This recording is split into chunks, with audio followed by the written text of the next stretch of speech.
Go first. What is the capital of Colombia? Bogota. It's Bogota, but close enough.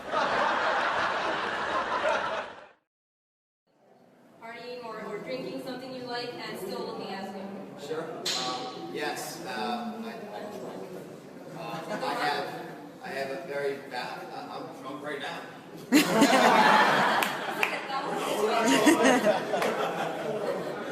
Life is a balance. Your workout, balance. Everything's a balance. So you work and then you play. Yes. And you do them in a way because they complement each other. And it's needed.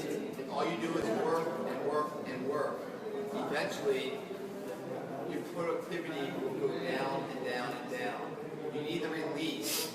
Too much pressure, too much of one thing is not good in anything. Too much of a clean diet, feel good. You need that cheat meal. Too much of the exact same workout, not that your body won't change. Yeah, let me. What fuels the body to get you where you want to look good. Because last I looked, those barbecue wings, they taste good, right? But not as good as winning the championship. So make sure you think about that when you're eating that crab, that you might miss that split second needed now because of your taste buds, you know? How often can you take a Once a week. Once a week. But early in the day, not midnight before sleep. Early. So your body burns it off. Eating is more about when you eat it than what you eat. Really. If you eat 3,000 calories, right, at midnight, or 1,000 in the morning, 1,000 at lunch, 1,000 in the evening, who's going to look better over time? So, never. If you're doing any endeavor, whether it's the bodybuilding, or if you're going to be corporate, stock guy in banking, or you're going to be if you're doing that for money, it's not enough reason. You won't go that far. If you do it for love, then it's not a matter of if, just when it comes together. Love gets you up at 5 in the morning to go for a run when it's raining to accomplish your sleeping.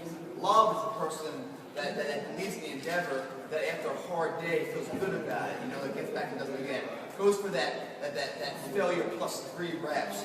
Does the right stuff in eating straight. Why? Not because it's a job, because it's love. And when it's love, then you see it through. If it's only about money, you'll do it, but you'll be forgotten about it. You won't stand the test of time. If you love it, you'll change the game of it. And then all of a sudden, you'll leave the inspirations and the footwork of others to follow in their own endeavors to join you in that race.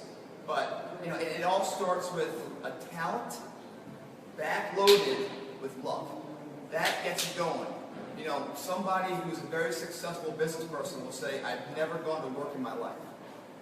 Someone that really enjoys a gym and transform themselves will say, I never have gone to the gym to work out. Because they love it. If you love having sex, right? Sex. Yeah. Everyone loves that. Yeah. That's not work, right? It's a cardio session. But we don't call that work, do we? No. But in the gym or running on the treadmill, that's work.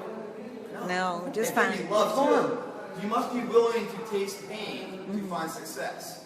You must be willing to fail in order to succeed. They all go hand in hand. In order to get the great reward that comes with a down payment of something, people that love what that's going to be are willing to sacrifice that. Okay. So they see that hard work as their body now changing or getting better. They go to sleep stronger mentally and physically than when they woke up that morning. That's a good fucking thing. You combine those days for 7, it's a good week. 4 of them for a month, 12 for a year. We're talking about a good life now. A life lived. We're all alive if you live. If you're doing something because you're passionate about it and you love it, you're going to remember it for it. Okay. So it's not about the money. Or what's most important to be able to go through a body transformation? That it's a marathon. It's not a sprint. It gets worse before it gets better.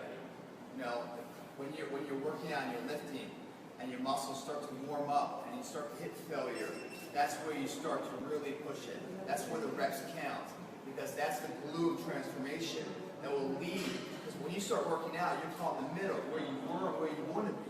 You know, you must continue when you find that burn state of muscle and starts to heat up. That's where you get excited, because now you're doing something to cause a change in your body.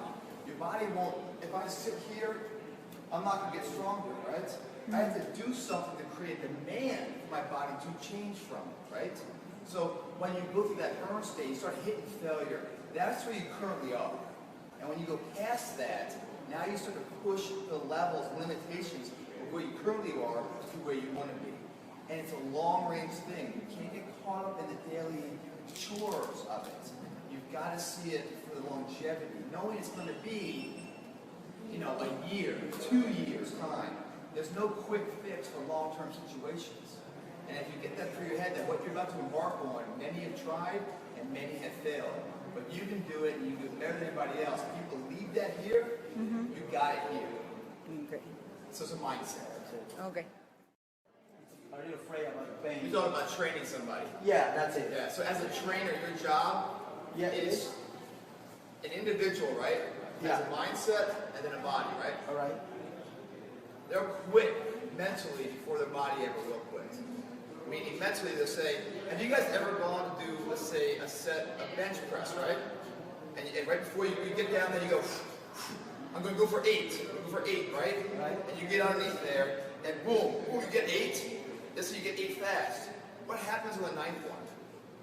You can't do it. Even though you went 1, 2, 3, 4, 5, 6, 7, 8. What happened there? Mental.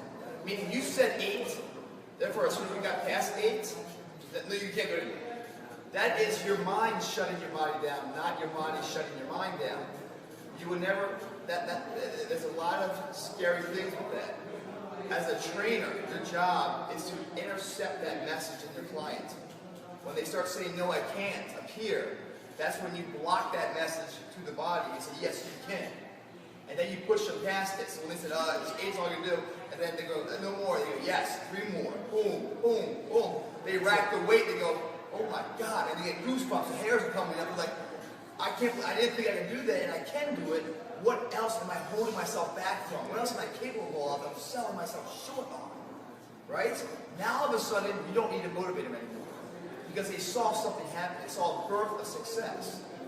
That right there is the start of every great moment. Everything that these icons of the world are remembered by starts in that one moment where they have belief in themselves. Your job is to push through all their bullshit, all their whining, all their crying, until one day they look in the mirror and they go, that's me. That's right. Until one day their neighbor says, man, what are you doing? The coworker goes, hey, you losing weight? What are you doing? When that starts happening, they go, man, it's working, and they become addicted to it. And then you just stay on track. Everyone loves success. They just don't like to put the work in without seeing the results. And with working out, you have to put the work in for so much time before you see the results. Your job is to carry them through that month, those 5, 6 weeks, the DOMS effect, the late onset of sorts of about. Yeah, all that, push past that until they start to taste the rewards of that effort. When that happens, grow this year, man. We're gonna make it all happen. Greg Plitt, help me stay fit. Thanks for watching.